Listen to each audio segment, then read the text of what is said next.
తాకట్లో ఉన్న మీ బంగారాన్ని విడిపించి ఆ రోజు ఆన్లైన్ రేటుకి కొంటాం. Sharma gold company. నమస్తే, నేను Keshav. Welcome to Suman TV.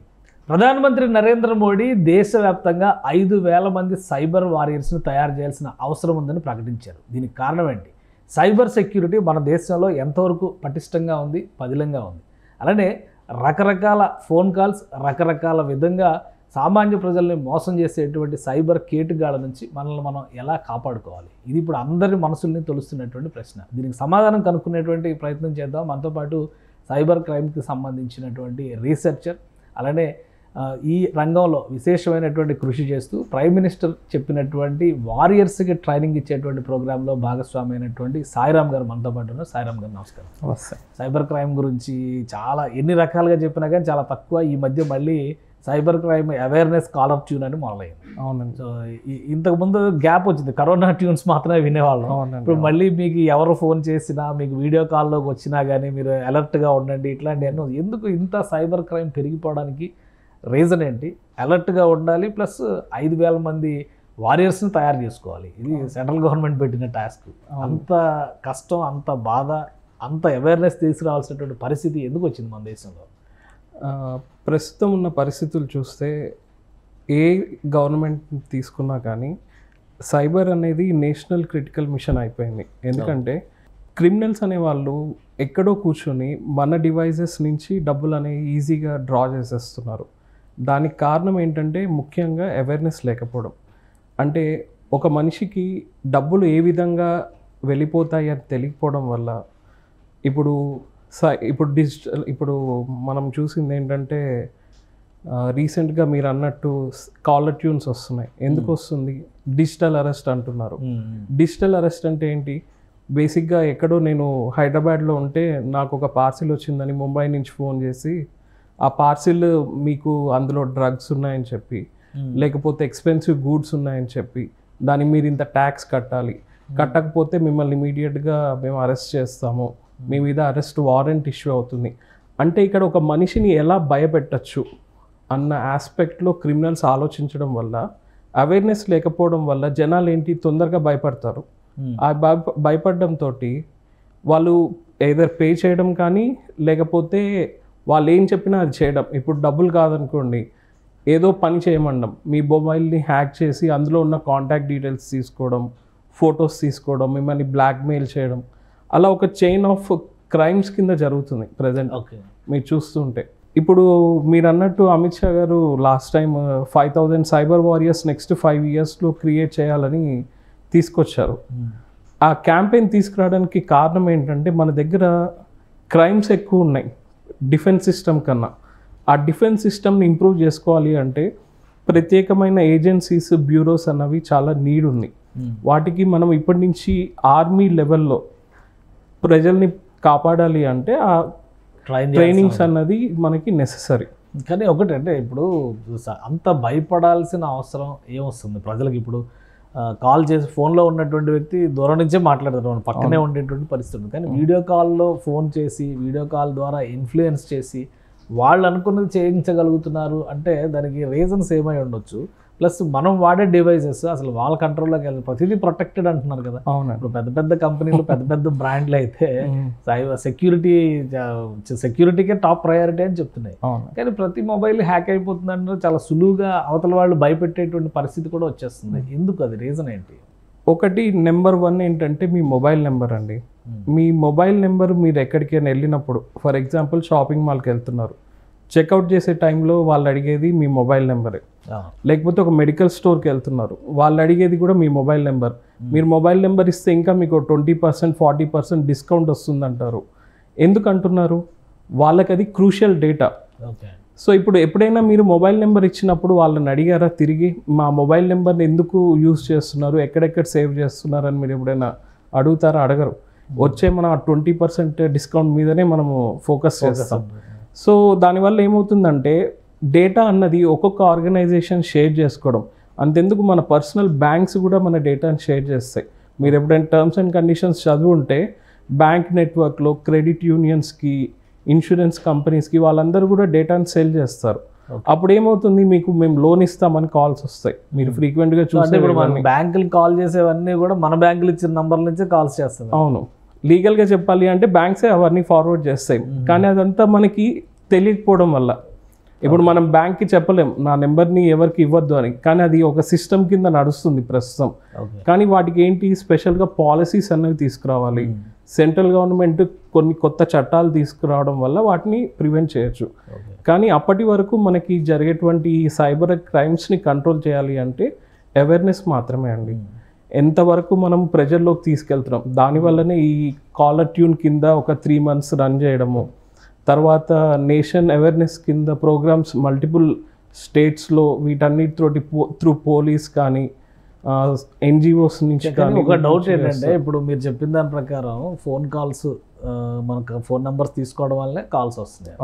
ఇప్పుడు కొత్త సిమ్ కార్డులు తీసుకుంటే కూడా కాల్స్ వస్తున్నాయి అని చెప్పని అంటున్నారు చాలా మంది. అవునండి. కొత్త సిమ్ కార్డులు తీసుకుంటే ఎక్కడెక్కడి నుంచో అసలు ఆ సిమ్ కార్డు వాడి కూడా 1 week కూడా కాకపోయినా కానీ రకరకాల ఇన్ఫర్మేషన్ అడుగుతూ ఫోన్లు వస్తున్నాయి. అసలేంటి కొత్త సిమ్ కార్డు తీసుకునేటప్పుడు తీసుకోవాల్సిన జాగ్రత్తలు ఏంటి, ఆ సిమ్ కార్డు తీసుకునేటువంటి కంపెనీ ముందు అసలు మన ప్రైవసీని కాపాడుతుందా లేదా ఎలా తెలుస్తుంది?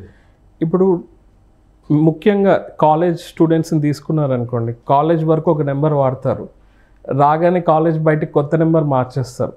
సరే, కొత్త నెంబర్ తీసుకోవడం అన్నది ఏంటి అంటే ఆల్రెడీ యూజ్డ్ నెంబరా లేకపోతే అన్యూజ్డ్ నెంబరా. ఇప్పుడు నేనే ఉన్నాను, ఒక బయట కంట్రీ నుంచి ఇండియాకి వచ్చేసాను, నేను ఒక నెంబర్ తీసుకునేటప్పుడు చెక్ చేసుకోవాలి అది కొత్త నెంబర్, ఎవరు వాడలేదనుకోండి దానికి ఎక్కువ డబ్బులు పెట్టి మనం తీసుకోవాల్సి ఉంటుంది. అందరూ ఎక్కువ డబ్బులు అవుతుందని చెప్పేసి నార్మల్గా ఆల్రెడీ ఇంకొకరు యూజ్ చేసిన మొబైల్ నెంబర్ని వాడుతూ ఉంటారు. దానివల్ల రీసెంట్గా ఒక పర్సన్ నా దగ్గరికి అప్రోచ్ అయ్యి, సార్ నేను రీసెంట్గా నా మొబైల్ నెంబర్ చేంజ్ చేశాను, దానికి మా ఫ్రెండ్ నాకు ఒక యూపీఐ ట్రాన్సాక్షన్ చేస్తే అది ఇంకొక లేడీకి వెళ్ళిపోయింది, అది ఎట్లా వెళ్ళిందో తెలీదు అని అన్నారు. తీరా అది ఎంక్వైరీ చేస్తే ఏమైందంటే ఆమె యూకేలోనో యూరోప్లోనో ఎక్కడో ఉన్నారు, ఆవిడ నెంబర్ బ్యాంక్ తోటి లింక్ అయిపోయి ఉంది. ఆ కొత్త నెంబర్ ఏదైతే తను తీసుకున్నాడో ఆల్రెడీ ఆమె యూజ్ చేస్తున్నారు కాబట్టి అది బ్యాంక్కి లింక్ అయిపోయి ఉండడం వల్ల ఆటోమేటిక్గా యూపీఐలో నెంబర్ కొట్టడంతో మనీ అనేది ట్రాన్స్ఫర్ అయిపోయింది. ఇప్పుడు దాన్ని రిట్రీవ్ చేసుకుందాము అంటే ఆవిడ లేదు, వెళ్ళి బ్యాంక్ని అడుగుదాము అంటే వాళ్ళు మీరు అసలు ఆథరైజ్డ్ యూజరే కాదు, మీరెందుకు వచ్చి క్వశ్చన్ చేస్తున్నారు అంటారు. సో అలాంటి పర్సెప్షన్స్లో మీరు చాలా జాగ్రత్తగా అసలు యూజ్డ్ నెంబర్ అన్యూజ్డ్ నెంబర్ వీటిని ఖచ్చితంగా కనుక్కొని అన్యూజ్డ్ నెంబర్స్ తీసుకోవడమే మేలు. సో అసలు ఇలాంటి క్రైసిస్ వచ్చినప్పుడు అంటే ఒక ట్రాన్సాక్షన్ జరిగినప్పుడు లేదా ఒక డిజిటల్ సైబర్ క్రైమ్ జరిగినప్పుడు ఎలా రియాక్ట్ అవ్వాలి, ఫస్ట్ చేయాల్సినటువంటి పని ఏంటి? సో ఇప్పుడు మీరు కనుక సైబర్ క్రైమ్కి అంటే మీరు క్రైమ్లో మీరు డిఫెండ్ చేసుకోవాలి అంటే కనుక ఒకవేళ మీరు పార్టిసిపేట్ అయ్యారు, మిమ్మల్ని ఎవరో సైబర్ ఫ్రాడ్లో ఇన్వాల్వ్ చేశారు అని మీకు అనిపించినప్పుడు first thing national cyber crime number 1930 అన్నది సెంట్రల్ గవర్నమెంట్ రిలీజ్ చేస్తుంది.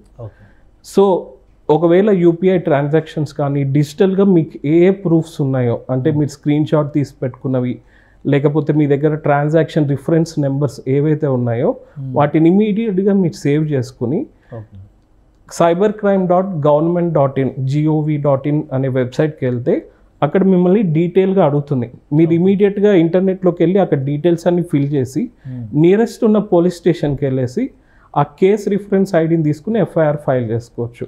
ఆ ఎఫ్ఐఆర్ ఫైల్ చేసినప్పుడు ఆ పోలీస్ స్టేషన్ వాళ్ళు దాన్ని ఫాలోఅప్ చేసి మీరు అది కూడా ఫస్ట్ 24 hours చేయాలి. That is the mandatory. And first 24 hours ఎందుకు అంటున్నాము అంటే ఒక రోజు జరిగిన బ్యాంక్ ట్రాన్సాక్షన్స్ ఒక 24 hours వరకు ఆ బ్యాంక్లో ఉన్న సిస్టమ్స్ బట్టి వాళ్ళు హోల్డ్ చేయడానికి ఛాన్సెస్ ఉంటుంది. But if it is more than 24, 48 అట్లా మీకు ఇంక్రీజ్ అయ్యే కొద్దీ ఛాన్సెస్ అనేవి తగ్గిపోతాయి.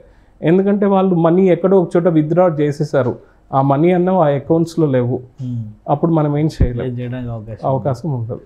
అసలు ఇప్పుడు సైబర్ వారియర్స్ కావాలని సెంట్రల్ గవర్నమెంట్ చెప్తుంది. అవునండి. సైబర్ అవేర్నెస్ కోసం రకరకాల కార్యక్రమాలు చేస్తున్నారు. అవునండి. అసలు మన సిస్టంలో కానీ మన ఎడ్యుకేషన్ సిస్టంలో కానీ సైబర్ అవేర్నెస్ అనేది అసలు ఒక పర్టికులర్ కరిక్యులం కింద ఎక్కడైనా ఉందా? ఎక్కడైనా అవేర్నెస్ క్రియేట్ చేస్తున్నటువంటి పరిస్థితి అయినది ఉందా? ఓకే, చాలా గుడ్ క్వశ్చన్ అడిగారండి. బేసిక్గా ఏమవుతుంది అంటే ఏదైనా ఒక టెక్నాలజీ మీరు ఇప్పుడు ప్రస్తుతం ఏఐని చూస్తున్నారు, అది ఇంకా ఎవాల్వింగ్ స్టేజెస్లో ఉంది. అదే సైబర్ క్రైమ్ని చూస్తే ఒక లాస్ట్ 5 years నుంచి ట్రెండింగ్లో ఉన్న టెక్నాలజీ డొమైన్ అది. ఇప్పుడు ఏమవుతుంది, సైబర్ క్రైమ్ అనేది సైబర్ సెక్యూరిటీ డిగ్రీస్ అన్నవి ఇంజనీరింగ్ కాలేజెస్లో స్టార్ట్ అయ్యాయి.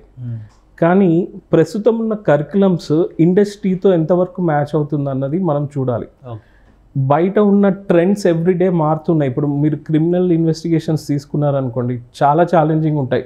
క్రిమినల్ ఏ దేశంలోనూ ఎక్కడో కూర్చుంటాడు, మన దగ్గర ఇక్కడి నుంచి డబ్బులు కొట్టేస్తాడు.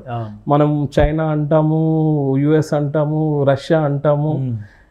వాళ్ళని ఎలా పట్టుకోవాలి? ఇప్పటికీ కూడా కొన్ని దేశాలు ఇంటర్నేషనల్ లాస్ని తీసుకురావడానికి ట్రై చేస్తున్నాయి.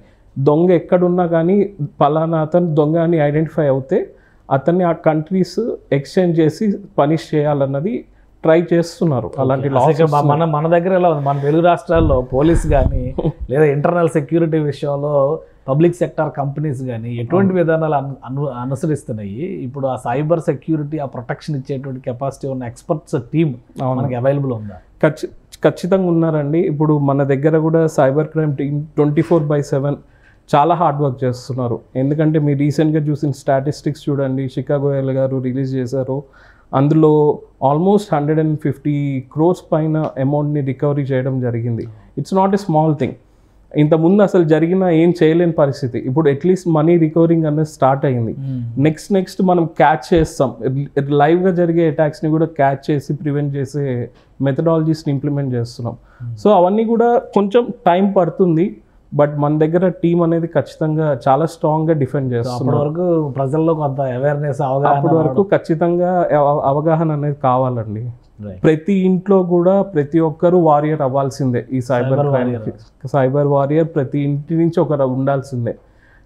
ప్రతిరోజు మీ మొబైల్ డివైస్లో ఏం జరుగుతుంది, మీ డేటా ఎక్కడ పంపిస్తున్నారు, ట్రాన్సాక్షన్ ఎక్కడ చేస్తున్నారు, ఎవరైనా పంపించమంటే ఊరికే డబ్బులు పంపించేస్తున్నారు. కానీ ఒక సెకండ్ ఆలోచించండి, ఎందుకు పంపిస్తున్నాం? లేకపోతే ఒక అతను ఫోన్ చేసి ఇది క్లిక్ చేయమంటే ఎందుకు క్లిక్ చేస్తున్నాం అన్నది మీరు ఖచ్చితంగా ఆలోచించాల్సిన విషయం. ఇప్పుడు చదువుకోలేని వాళ్ళు ఉంటారు, వాళ్ళకి తెలీదు. అమ్మ ఇది నొక్కండి అంటే ఒకటి నొక్కండి అంటే ఒకటి నొక్కుతారు, రెండు నొక్కండి అంటే రెండు నొక్కుతారు. అలా కాల్ ఫార్వర్డింగ్ కానీ టెక్స్ట్ ఫార్వర్డింగ్ కానీ జరిగిపోతుంటాయి. ముఖ్యంగా రైతులు తీసుకున్నారు, వాళ్ళకి తెలీదు.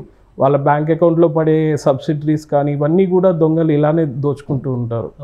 వీటన్నిటికీ కూడా అవేర్నెస్ అనేది చాలా క్రూషియల్.